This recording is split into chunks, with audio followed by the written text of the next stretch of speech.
Kepada seluruh pelayan GBI Bethel, Anda diwajibkan mengikuti konser doa sekaligus mendapat arahan dari Bapak Gembala Pendeta Dr. Rubin Adi Abraham pada hari Kamis 1 Juli jam 7.30 malam melalui aplikasi Zoom. ID meeting akan diberitahukan via WhatsApp. Shalom Jemaat Tuhan, PMB bekerjasama dengan Sinode GBI memulai gerakan Bethel Project, yaitu pembangunan gereja di NTT. Secara khusus, gereja yang akan kita bantu adalah GBI Sesawi yang berada di Timur Tengah Selatan yang digembalakan oleh Bapak Otnia. Adapun gedung gereja yang baru akan dibangun untuk menggantikan gedung yang lama yang sudah tidak layak dipakai lagi. Kebutuhan dana sekitar 150 juta dan per tanggal 22 Juni 2021 telah terkumpul 100.990 rupiah. Kami mengajak jemaat sekalian untuk berpartisipasi mendukung dalam doa dan dana untuk pembangunan rumah Tuhan ini. Bagi donasi yang Anda berikan, silahkan kirim ke rekening PMB berikut ini. Terima kasih atas partisipasi dan dukungan doa dan dana dari Bapak Ibu sekalian. Tuhan Yesus memberkati. Puji Tuhan.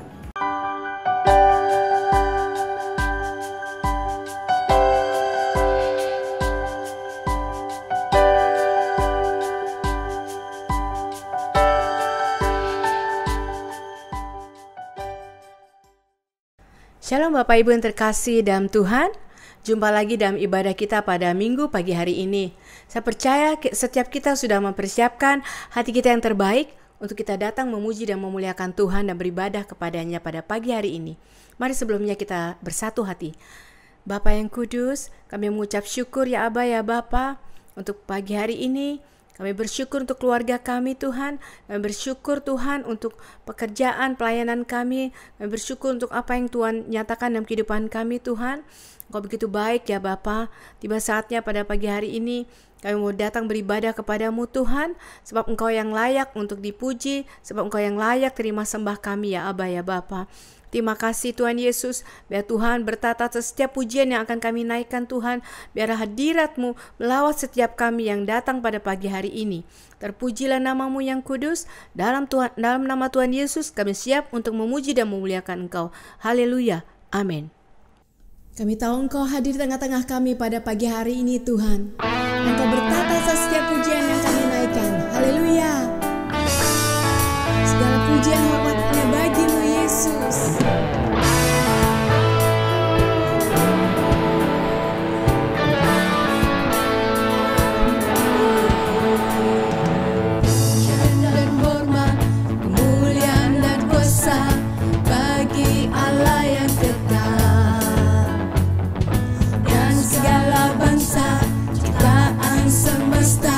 Sujud di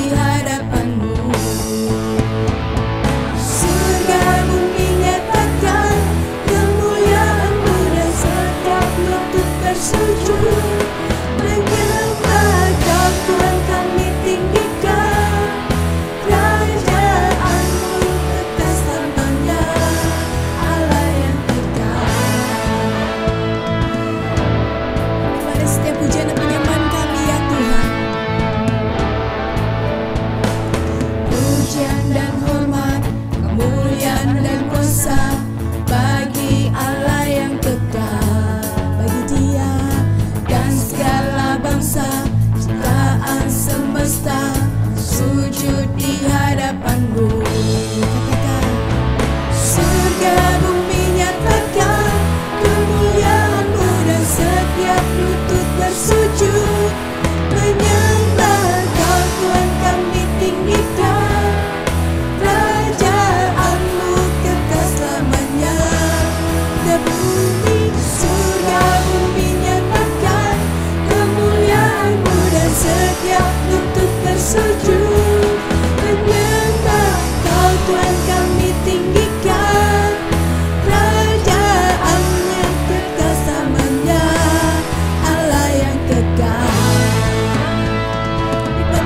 pujian kami ya Tuhan.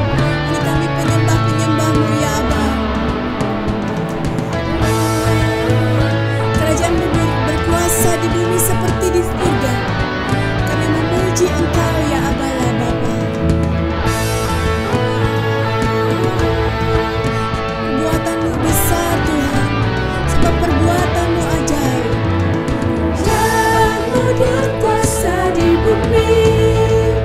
Puji Allah yang kekal, sebab perbuatan-Mu ajaib dan besar.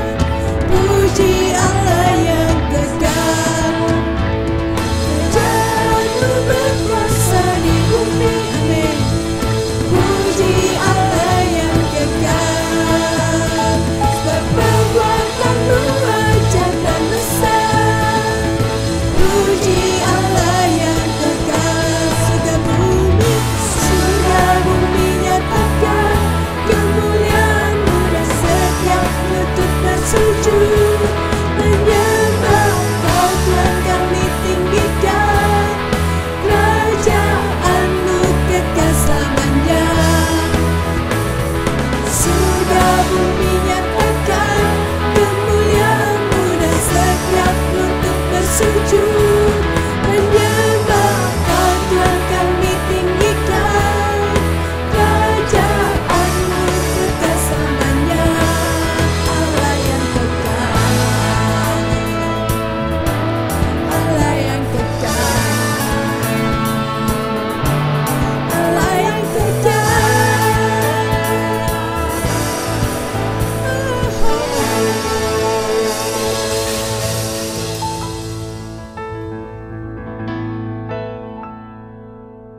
Siap memuji Tuhan lebih lagi saudaraku? Mari kita berikan suara kita yang terbaik buat Tuhan. Sebab Dia Allah yang sanggup melakukan segala perkara. Bahkan apa yang tidak pernah kita pikirkan, apa yang tidak pernah timbul dalam hati kita, Dia sanggup menyediakan buat kita. Amin. Banggakan Engkau ya Tuhan. Apa yang tak pernah dilihat mata, yang tak pernah didengar telinga, yang tak pernah timbul di dalam hati, semua disediakannya bagi yang mengasihi Dia. Allah sanggup melakukan segala perkara, dulu, sekarang, dan selamanya. Kuasanya tidak berubah. Allah sanggup melakukan segala perkara, dulu, sekarang, dan selamanya. Kuasanya tak berubah. Yes, kuasa-Mu tak berubah Tuhan, dulu, sekarang, dan selama-lamanya. Haleluya. Kami banggakan Engkau ya Tuhan.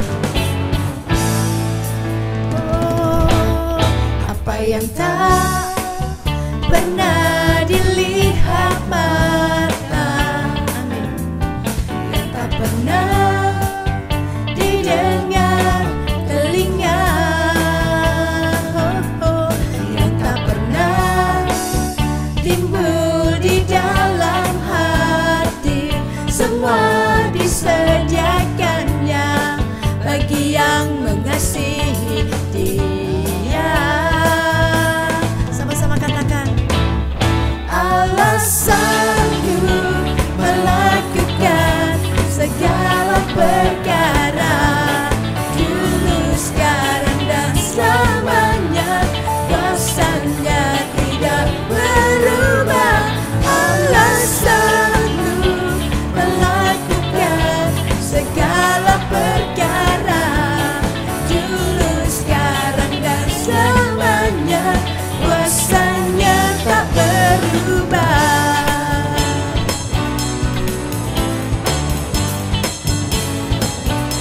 Kau Allah yang dahsyat Tuhan, kuasa-Mu besar, kuasa-Mu terjadi dalam hidup kami.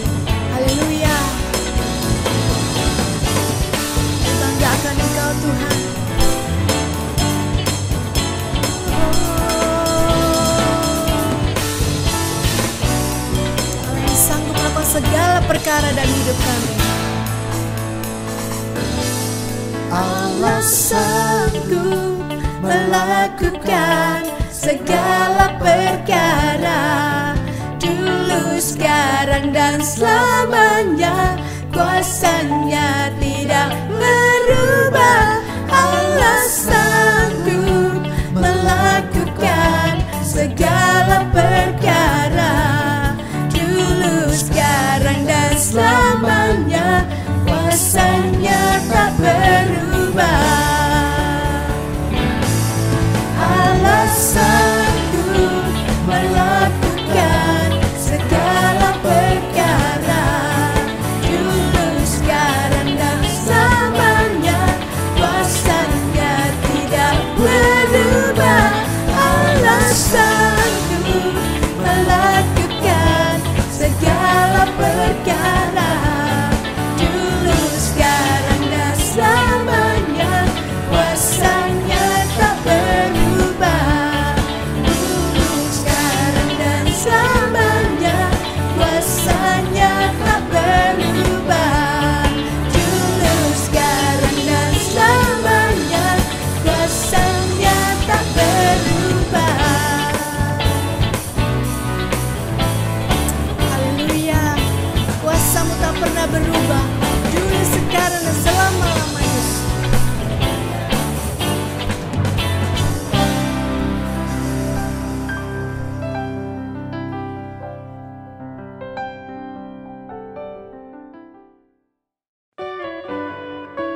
Kami hidup dari janji-janji-Mu ya Tuhan. Kami mau berjalan sesuai dengan firman-Mu. Dan firman-Mu berkata, Tuhan, Kau berjanji selalu menyertai kami. Haleluya.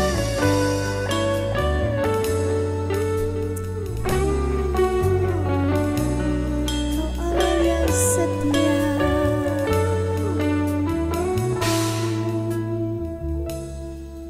Tuhan tak pernah janji langit selalu biru, tapi Dia berjanji selalu menyertai. Tuhan tak pernah janji jalan selalu rata, tetapi Dia berjanji berikan kekuatan. Jangan pernah berharap, jangan berputus asa. Mujizat Tuhan ada saat hati menyembah. Jangan pernah menyerah, jangan berputus asa. Mujizat Tuhan ada bagi yang setia dan percaya. Kami percaya kepada janji-Mu ya Tuhan.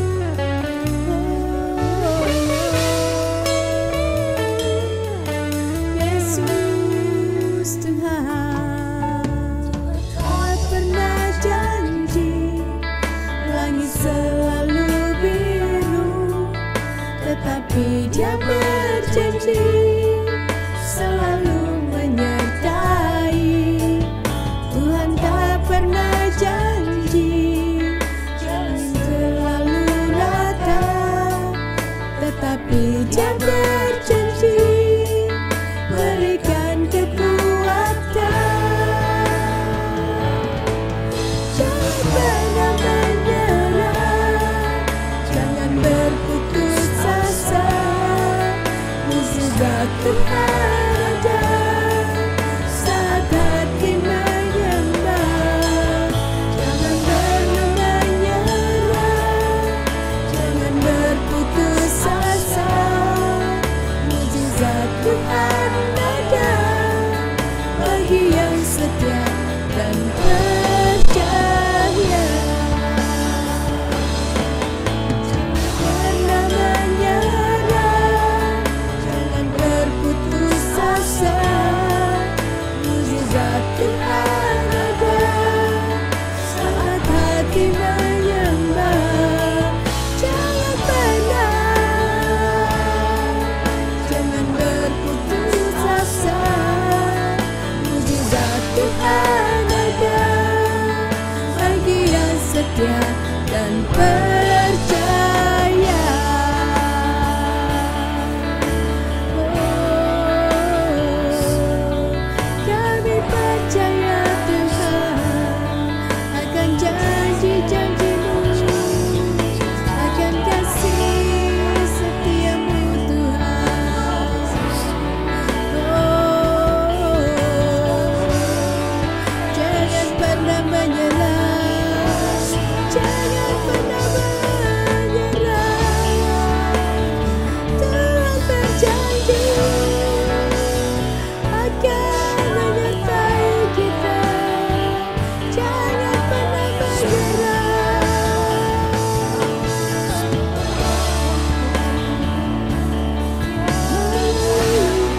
berputus asa, mujizat Tuhan ada saat hati menyembah. Jangan pernah menyerah, jangan berputus asa, mujizat Tuhan ada bagi yang setia dan percaya. Bersama-sama nyatakan dengan iman, aku percaya ada mukjizat. Aku percaya Tuhanku dahsyat, perbuatan ajaib telah dikerjakannya. Aku percaya ada mukjizat. Mari lebih lagi dengan iman nyatakan, aku percaya ada mukjizat. Aku percaya Tuhanku dahsyat, perbuatan ajaib telah dikerjakannya.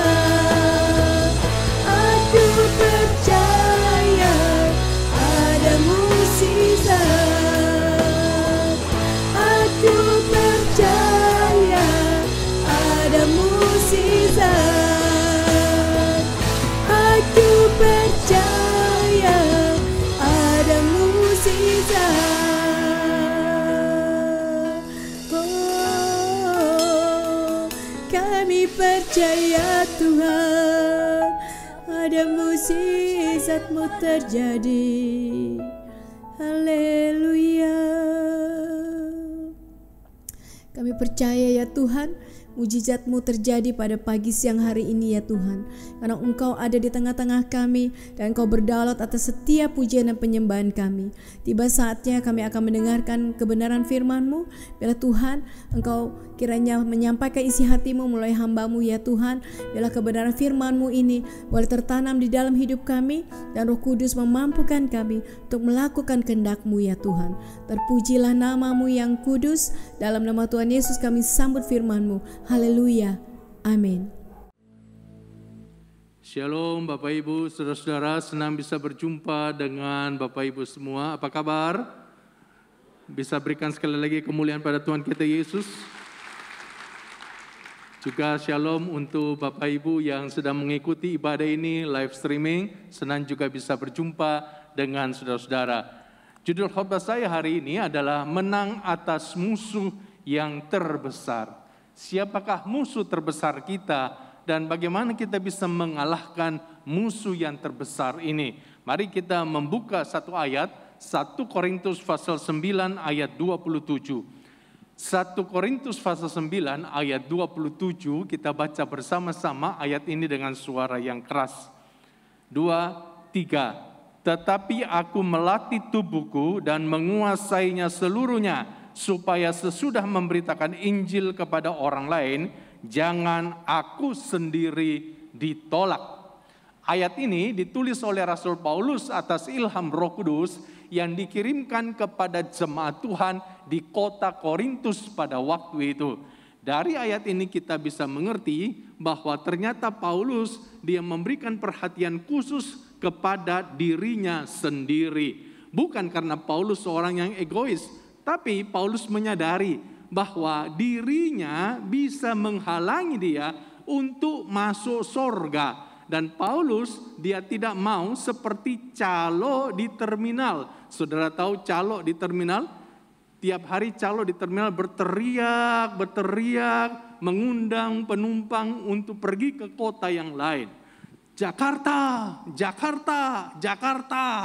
Lalu penumpang naik bus berangkat ke Jakarta, tapi calonnya tetap tinggal di terminal. Nah, Paulus tidak mau mengalami seperti hal itu. Paulus tidak mau tiap hari beritakan Injil, menawarkan keselamatan kepada banyak orang. Orang terima keselamatan, percaya kepada Injil, masuk surga. Tapi Paulus sendiri tidak masuk surga. Dan Paulus tidak mau mengalami seperti itu. Dan Paulus tahu, Dia bisa seperti itu kalau dia tidak melatih dan menguasai dirinya sendiri. Dan Paulus menyadari bahwa musuh terbesar dalam dirinya adalah dirinya sendiri. Saudara-saudara yang kekasih, kadangkala kita berpikir musuh terbesar kita itu adalah mertua kita yang cerewet. Musuh terbesar kita adalah mantu kita yang kurang ngajar. Musuh terbesar kita adalah suami kita yang 3-in-1, penjudi, pemabuk, atau main perempuan. Musuh yang terbesar kita adalah istri kita yang mata duitan. Dan saya mau bilang kepada saudara-saudara, musuh terbesar kita bukan orang lain, tapi musuh terbesar kita adalah diri kita sendiri. Dan pemenang sejati adalah pemenang yang bisa mengalahkan dirinya sendiri. Saudara-saudara, ada banyak orang berpikir dia bisa jadi pemenang kalau dia kalahkan setan. Dia jadi pemenang kalau dia bisa mengalahkan penyakit dalam kehidupannya. Dia bisa menjadi pemenang kalau dia bisa mengatasi badai kehidupannya. Saudara, memang kita bisa jadi pemenang atas itu semua. Tapi pemenangan kita tidak akan sempurna. Kita tidak akan menjadi pemenang yang sejati sebelum kita bisa mengalahkan diri kita sendiri. Sebab apa gunanya kita menghardik setan, setan lari terbirit-birit. Apa gunanya kita bisa mengatasi semua masalah-masalah kehidupan kita. Masalah ekonomi kita atasi, masalah rumah tangga kita atasi. Kita bisa mengatasi masalah penyakit kita. Tetapi saudara-saudaraku, kalau kita tidak bisa mengalahkan kebiasaan kita yang buruk, kedagingan kita yang menguasai kita, maka sia-sia semua kemenangan kita itu. Karena itu seorang pemenang sejati adalah pemenang yang bisa mengalahkan dirinya sendiri. Kasih tepuk tangan bagi Tuhan Yesus, haleluya. Nah, untuk bisa mengalahkan diri kita, mari kita belajar seperti Paulus. Apa yang Paulus lakukan? Dia melatih tubuhnya dan menguasai dirinya sepenuhnya. Kita harus belajar bisa menguasai diri kita. Hari ini saya mau mengajarkan kepada saudara area-area yang dalam diri kita yang harus kita kuasai. Ada banyak area, tapi saya mau sampaikan hanya 3 area yang sangat penting sekali. Yang menurut saya 3 area ini kalau tidak kita kuasai akan menghancurkan kehidupan kita. Area yang pertama namanya area kemarahan. Saudara, ada banyak orang karena tidak bisa menguasai kemarahannya, maka hancurlah bisnisnya, hancurlah keluarganya, hancurlah pelayanannya, hancurlah masa depannya. Saudara, apa kata Alkitab tentang kemarahan? Mazmur 37 ayat 8 berkata begini. Mari kita baca bersama-sama ayat ini. 2, 3. Berhentilah marah dan tinggalkanlah panas hati itu. Jangan marah, itu hanya membawa kepada kejahatan. Jadi Alkitab menyuruh kita untuk berhenti marah. Jangan marah. Kenapa? Karena kalau kita tidak bisa menguasai kemarahan, kemarahan akan membawa kita kepada kejahatan. Pembunuhan pertama yang terjadi di dalam keluarga di atas muka bumi ini gara-gara kemarahan yang tidak bisa dikuasai. Ketika Kain dia marah kepada Habel adiknya, lalu dia membunuh Habel.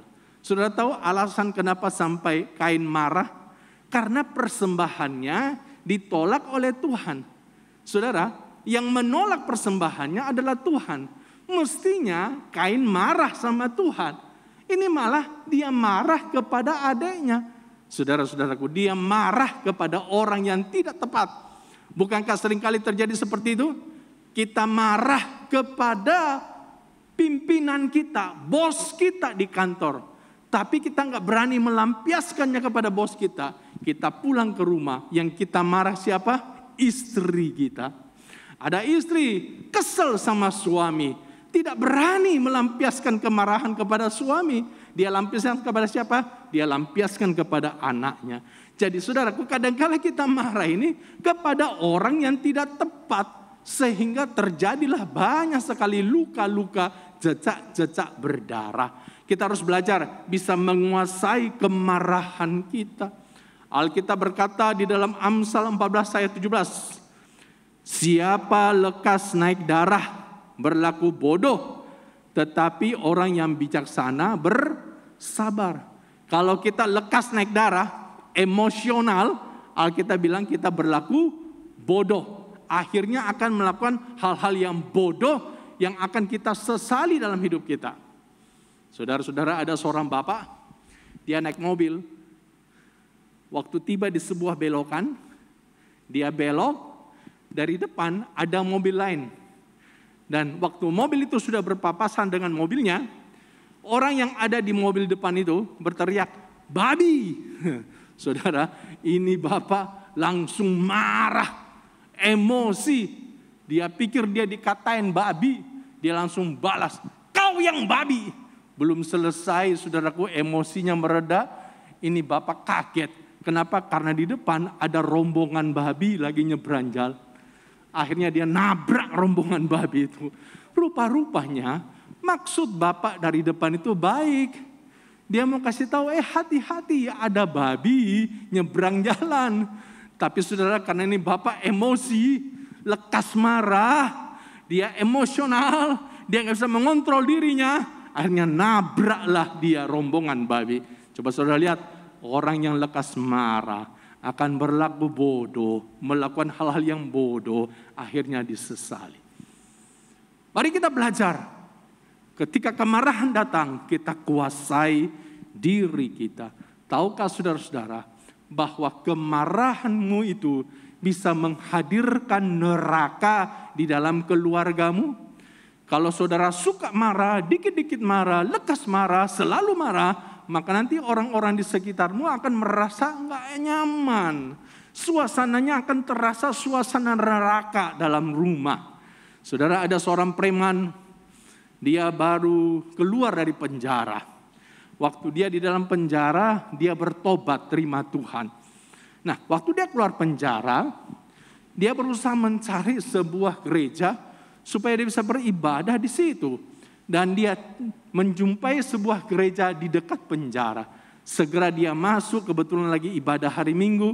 Dan dia bisa menikmati ibadah dengan baik. Dia merasakan hadirat Tuhan dalam ibadah itu.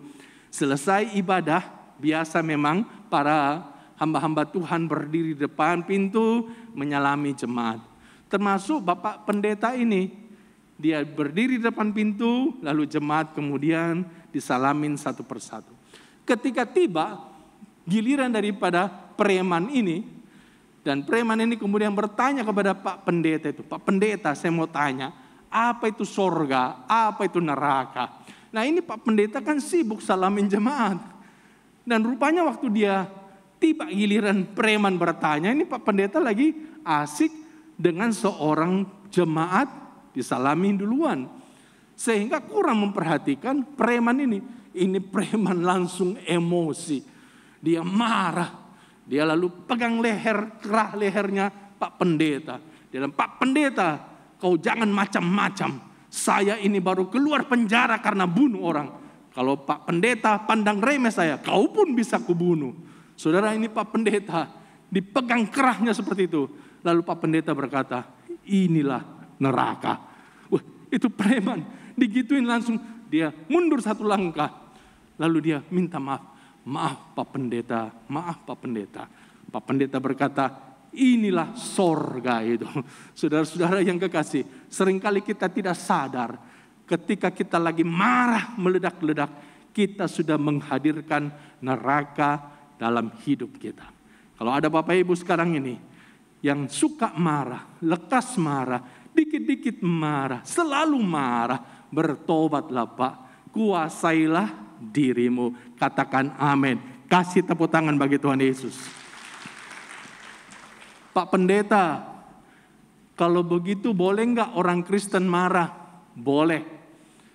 Kalau anak saya kurang ajar, boleh enggak saya marah? Boleh. Kalau karyawan saya tidak disiplin, boleh enggak saya marah? Boleh. Kalau suami saya tidak bertanggung jawab, boleh enggak saya marah? Boleh. Boleh enggak orang Kristen marah? boleh, asal kepada orang yang tepat, di waktu yang tepat, dengan cara yang tepat. Kadangkala kita marahnya kepada orang yang salah, dengan cara yang salah, di waktu yang salah. Itulah sebabnya kemudian terjadilah banyak sekali kekecewaan di dalam hidup kita. Saudara, kalau kita marah, ternyata Alkitab sudah memberikan tuntunan kepada kita. Apa yang Alkitab berikan tuntunan kalau kita lagi marah? Efesus 4 ayat 26 sampai 27 berkata begini. Apabila kamu menjadi marah, janganlah kamu berbuat dosa.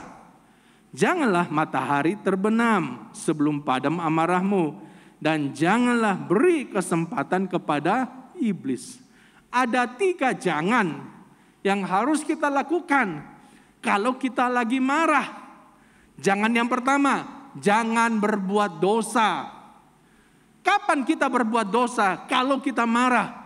Waktu kita mulai memaki-maki orang.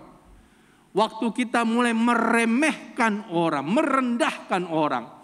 Waktu kita mulai KDRT, kita pukul orang, kita tendang orang, kita tinju orang. Pada saat itulah kita berbuat dosa. Jadi, boleh enggak saudara marah? Boleh saja, asal jangan berbuat dosa. Jangan yang kedua, jangan matahari terbenam sebelum padam amarahmu. Ternyata marah itu ada expired date-nya. Ada tanggal daluarsanya. Kapan tanggal daluarsa marah? Sebelum matahari terbenam. Tapi ada banyak orang Kristen marahnya sampai berhari-hari, berminggu-minggu, berbulan-bulan, bertahun-tahun. Bahkan ada orang Kristen sampai mati dia bawa marahnya itu. Dendam kesumatnya sampai ke liang kubur. Kalau ada saudara-saudara hari ini yang hidup dalam dendam kesumat, bertobatlah Bapak Ibu. Jangan sampai saudara marah berlarut-larut seperti itu. Jangan yang ketiga yang harus saudara lakukan adalah jangan beri kesempatan kepada iblis. Iblis itu selalu mencari celah, mencari kesempatan untuk menjatuhkan kita. Dan saudara, salah satu celah yang ditunggu iblis adalah waktu kita marah. Waktu kita marah sebenarnya kita sedang membuka celah bagi iblis. Karena itu kita harus segera menguasai kemarahan kita. Supaya kita tidak kasih kesempatan kepada iblis. Kain, dia buka celah. Iblis masuk menggunakan kesempatan itu. Itulah sebabnya akhirnya Kain membunuh Habel. Jangan kasih kesempatan kepada setan. Setan itu tukang cari kesempatan. Katakan amin. Saudara-saudara, jadi area pertama ini, kemarahan, harus kita waspadai. Kita harus belajar menguasai diri kita, jangan sampai dihancurkan oleh kemarahan. Area yang kedua, yang harus kita waspadai adalah hasrat seksual. Saudara-saudara, hasrat seksual itu adalah pemberian Tuhan. Tuhan memberikan kepada setiap laki-laki dan setiap perempuan sebuah hasrat seksual. Untuk apa? Untuk tujuan yang mulia. Supaya setiap kita ini bisa berprokreasi, bisa berketurunan. Bukankah perintah Tuhan yang pertama yang diberikan kepada Adam dan Hawa adalah beranak cuculah, berketurunanlah. Jadi ini perintah yang mulia yang Tuhan berikan kepada suami istri. Nah, supaya bisa berketurunan, maka Tuhan memberikan kita hasrat seksual. Hasrat seksual juga Tuhan berikan tujuannya mulia, supaya bisa berrekreasi. Suami istri dengan adanya hasrat seksual bisa berrekreasi. Jadi mestinya nih Pak, kalau hasrat seksual digunakan dengan benar di dalam setiap keluarga, dan suami bisa menikmati seksnya, istri bisa menikmati seksnya, maka harusnya nih Suami istri tidak perlu rekreasi sampai ke luar negeri. Tidak perlu sampai keluar angkasa. Kenapa? Sebenarnya lewat seks saja suami istri sudah bisa rileks. Semua stres kehidupan itu bisa diatasi ketika suami istri menggunakan hasrat seksualnya. Betapa indahnya sebenarnya apa yang Tuhan berikan kepada kita. Cuma sayangnya manusia ini sudah menyalahgunakan hasrat seksual itu. Hasrat seksual itu hanya boleh sebenarnya digunakan kepada suami kita atau kepada istri kita. Cuma sayang sekarang sudah digunakan kepada yang bukan suaminya, bukan istrinya. Ketika saudara menggunakannya kepada yang bukan suamimu, bukan istrimu, itulah yang disebut dengan perzinahan. Dan perzinahan dilarang oleh Alkitab.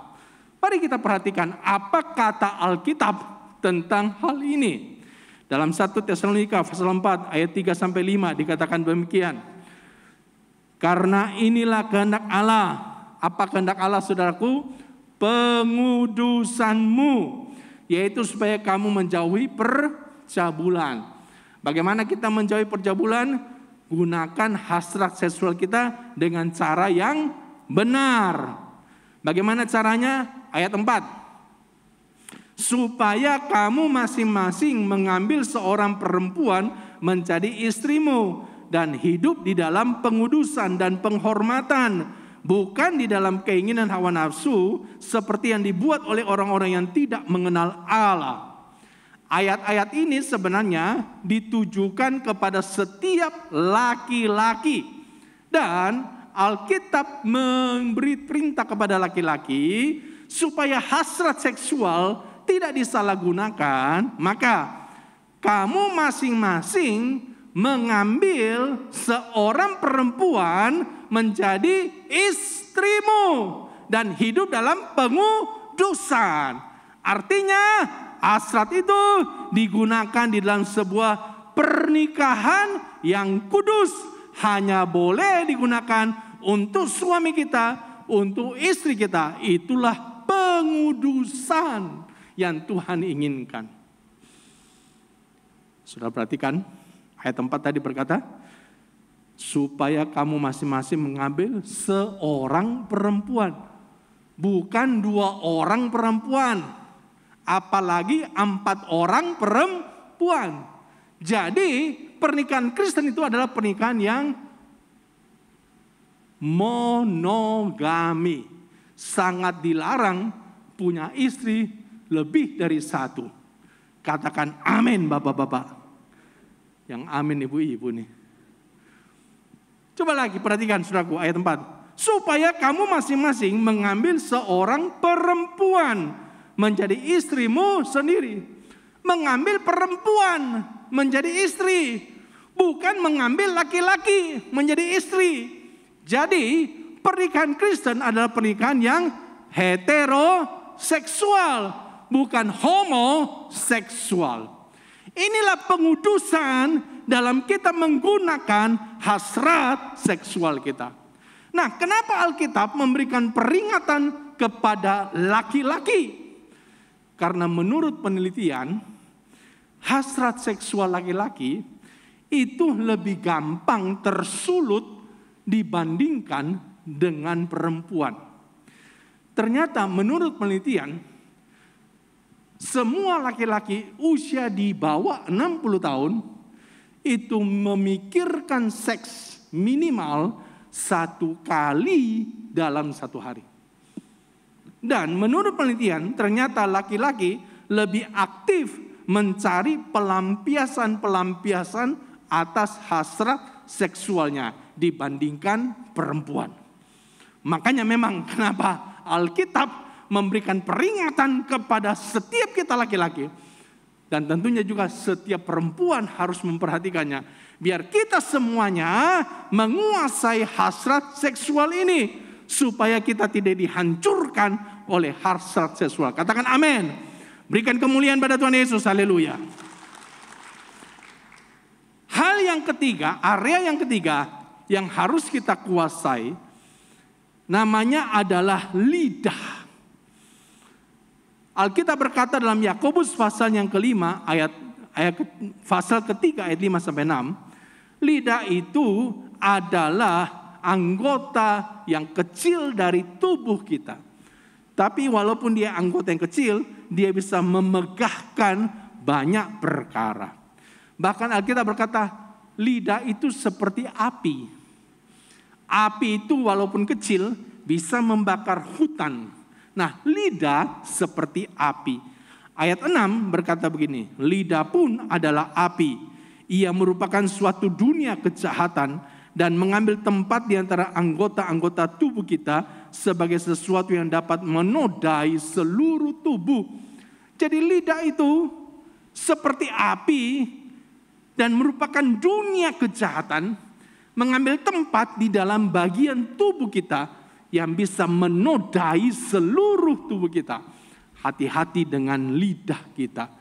Lidah memang tidak bertulang, tetapi kekuatannya sangat dahsyat sekali. Dia bisa menghancurkan, tapi dia juga bisa membangun.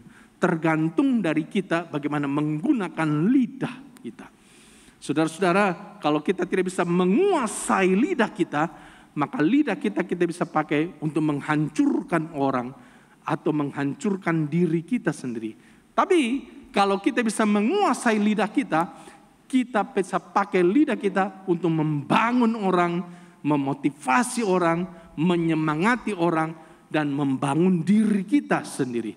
Karena itu kuasailah lidahmu. Katakan amin. Ada banyak orang, saudaraku, menggunakan lidahnya untuk hal-hal yang jahat, bukan untuk hal-hal yang baik. Dia dolak dalik perkataannya. Dia bohong sana, bohong sini. Nipu sana, nipu sini. Dia pakai lidahnya untuk menyakiti hati orang, melukai hati orang. Lidahnya meninggalkan jejak-jejak berdarah. Kalau kau orangnya, kau perlu bertobat. Sebab Tuhan memberikan lidah kepada kita bukan untuk menyakiti orang, tapi untuk membangun orang. Katakan amin. Kasih kemuliaan pada Tuhan Yesus. Haleluya.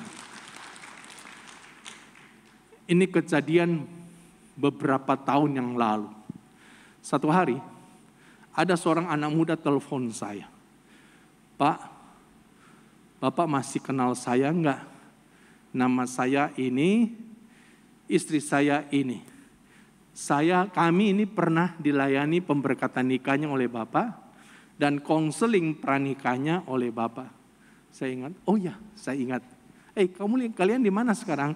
Oh, kami sekarang tinggal di sebuah kota, dia sebut di Sumatera. Oh ya, ada keperluan apa? Saya bilang, begini Pak, tolong Bapak sediakan waktu, kami mau ketemu Bapak, kami mau datang ke Jakarta, kami mau minta didoakan kembali oleh Bapak. Saya bilang, oke. Lalu kami atur waktu, dan minggu depannya dia datang bersama istrinya, bersama orang tuanya, datang ke kantor saya. Dan saudara, waktu kami sudah ketemu, lalu kemudian anak muda ini bilang begini, Pak, pertama-tama kami mau minta maaf kepada Bapak. Kami telah membohongi Bapak. Jadi, waktu konseling pranikah, Bapak menanyakan kepada kami, apakah kalian sudah hubungan suami istri? Kami menjawab belum, padahal sebenarnya kami sudah melakukan hubungan suami istri. Bahkan sering dan berkali-kali. Dan rupa-rupanya saudaraku, karena dia membohongi saya, ya, jadi selama 4 tahun pernikahannya itu, dia belum dikaruniai anak. Dia sudah berusaha cari dokter, terapi ini, 4 tahun tidak berhasil punya anak. Sampai satu hari, dia ketemu sama seorang hamba Tuhan, dan hamba Tuhan ini mengingatkan kembali kepada dia. Dan dia menyadari, oh jangan-jangan karena saya dulu berbohong kepada pendeta yang memberkati saya. Makanya dia ketemu dengan saya, dia minta maaf kepada saya, dan dia minta supaya saya mendoakan dia kembali. Dan hari itu saya doakan mereka kembali. Mereka kembali ke kotanya. Beberapa bulan kemudian dia telepon saya, Pak, puji Tuhan Pak, istri saya sudah hamil. Berikan tepuk tangan bagi Tuhan Yesus. Saudara lihat, waktu kita berbohong apalagi berbohong kepada hamba Tuhan, maka pasti ada konsekuensinya. Makanya mulai hari ini, mari kita gunakan lidah kita dengan tepat dan benar. Kita harus kuasai lidah kita. Jangan kita jadi pembohong, penipu. Jangan kita gunakan lidah kita menghancurkan orang, melukai orang. Tapi biar kita gunakan untuk membangun orang. Nah, bagaimana sih kita bisa menguasai lidah kita? Mari kita mempraktekkan Yakobus 1 ayat 19. Yakobus 1 ayat 19. Firman Tuhan berkata begini. Hai saudara-saudara yang kukasihi, ingatlah hal ini. Setiap orang hendaklah cepat untuk mendengar, tetapi lambat untuk berkata-kata, dan juga lambat untuk marah. Mari kita praktekkan ayat ini. Cepat dengar, lambat ngomong, lambat marah. Jangan kita cepat dengar, cepat ngomong. Cepat dengar, cepat marah. Apalagi jangan sampai kita lambat dengar, cepat ngomong. Kalau kita cepat dengar, cepat ngomong, namanya kita gosiper. Kalau kita lambat dengar, cepat ngomong, namanya kita penyebar hoak. Dan kita tidak boleh dua-duanya ini. Saudara-saudara, hari-hari ini ada banyak umat Tuhan. Bukan lagi menjadi worshiper, tapi jadi gosiper. Mulutnya tidak dia pakai untuk menyembah Tuhan, tapi menyebarkan gosip. Menyebarkan hoak. Apalagi pada zaman media sosial sekarang ini. Saudara-saudara, jarinya sangat lincah untuk bisa menyebarkan berita-berita hoak. Yakobus 1 ayat 19, kalau ditulis pada zaman now, mungkin ayat ini bisa berbeda sedikit, saudaraku. Mungkin ada tambahannya. Hai saudara-saudara yang kasih, ingatlah hal ini. Setiap orang hendaklah cepat untuk mendengar, tetapi lambat untuk berkata-kata, dan lambat untuk menggunakan jarinya. Karena sekarang ada banyak orang cepat menggunakan jarinya. Dia terima berita apa di dia punya WA, dia belum check and recheck, langsung dia forward. Saya mau dorong saudara-saudara, jangan jadi orang yang cepat men-forward berita-berita. Kecuali ayat-ayat dan firman Tuhan. Itu boleh tuh, cepat di-forward. Informasi tentang gereja kita, itu boleh cepat di-forward. Tapi kalau berita-berita hoak, berita-berita yang belum tentu kebenarannya, tidak usah di-share kepada orang-orang. Kita harus mempraktekkan Yakobus 1 ayat 19 ini. Katakan amin. Kita harus belajar jadi orang yang menguasai diri kita. Yang terakhir saudaraku, bagaimana supaya kita bisa menguasai diri kita? Supaya kita tidak terjebak di dalam hawa hasrat seksual oleh lidah kita dan kemarahan kita. Mari kita baca kembali 1 Korintus 9 ayat 27 berkata begini. Tetapi aku melatih tubuhku dan menguasainya seluruhnya. Paulus dia latih tubuhnya dan dia kuasai seluruhnya. Dalam terjemahan bahasa Indonesia sehari-hari, ayat ini berkata begini, saya membiarkan badan saya digembleng dengan keras sampai saya dapat menguasainya. Jadi Paulus dia gembleng badannya dengan keras. Dia tidak manjakan badannya. Kita ini kadang-kala suka memanjakan badan kita. Kita turuti kemauannya.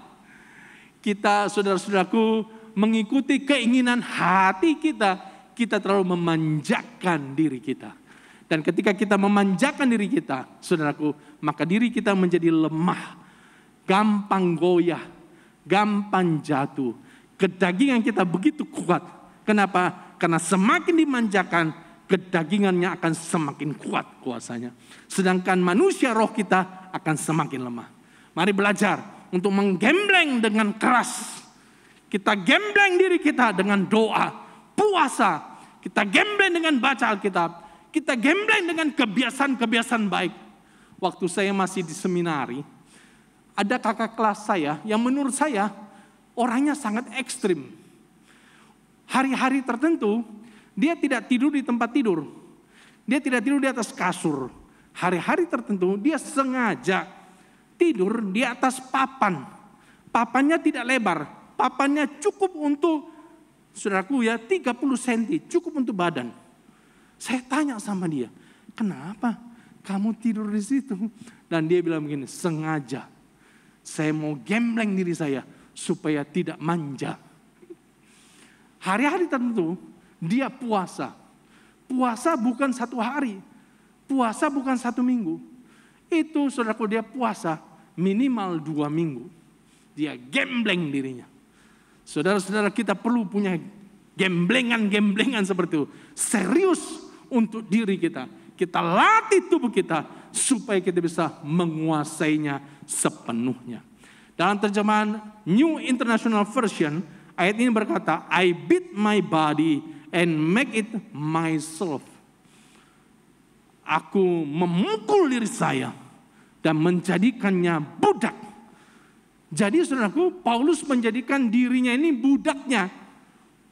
Kita kadangkala, saudaraku, diri kita bukan budak kita, tapi kita yang jadi budaknya diri kita. Kita yang jadi budaknya hawa nafsu kita. Kita yang jadi budaknya keinginan kita. Itulah sebabnya kita nggak bisa menguasai diri kita. Mari kita belajar menjadikan diri kita ini budak kita. Keinginan kita menjadi budak kita yang mengikuti diri kita. Bukan kita yang mau mengikuti keinginan kita. Saya berdoa apa yang saya sampaikan kepada saudara bisa membuka wawasan rohani saudara. Dan bisa memicu saudara untuk lebih disiplin lagi. Untuk bisa hidup berkemenangan jadi pemenang sejati. Tuhan tolong kita, Tuhan berkati kita. Kasih tepuk tangan bagi Tuhan Yesus. Puji Tuhan, setelah kita mengikuti ibadah ini, saya yakin kita semua mendapat kekuatan dan pengharapan baru. Yakinlah kepadanya karena Tuhan senantiasa memberi damai sukacita. Baik Bapa, Ibu, dan saudara sekalian yang terbeban untuk menabur benih, untuk memberikan persembahan, silahkan mentransfer melalui scan barcode dan nomor rekening yang tercantum di bawah ini. Mari kita berdoa untuk mengakhiri ibadah kita pada hari ini. Tuhan, kami berterima kasih, kiranya kasih-Mu bersama jemaat, kami sekalian Tuhan, oleh kasih sayang-Mu, berkati akan yang memberi persembahan, kiranya Engkau lipat gandakan, ya Tuhan, akan kasih-Mu kepada mereka, dan Tuhan memberkati di dalam kehidupan mereka. Terima kasih Tuhan, kiranya kami enggak berdoa bagi negara dan bangsa kami, kiranya selalu ke dalam rukun dan damai, dan kesejahteraan sejahtera ya Tuhan. Berkati akan kiranya Engkau pimpin, beri hikmat bagi Presiden kami, Joko Widodo, Wakil Presiden, dan para Menteri, kiranya bekerja dengan sungguh-sungguh untuk bangsa dan negara kami.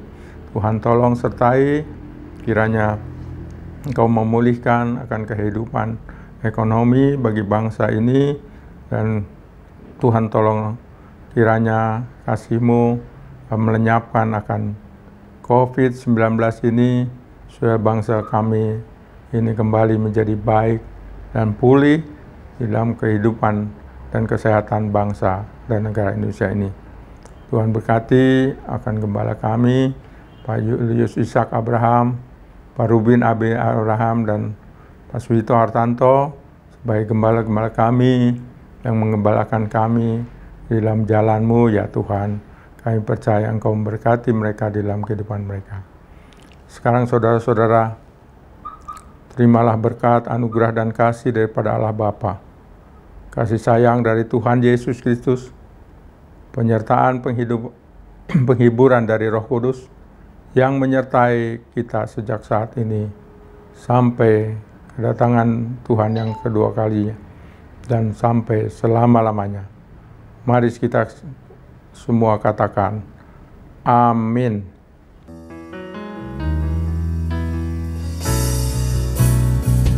Aku percaya ada mukjizat. Aku percaya Tuhan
Saudara, kita sudah selesai.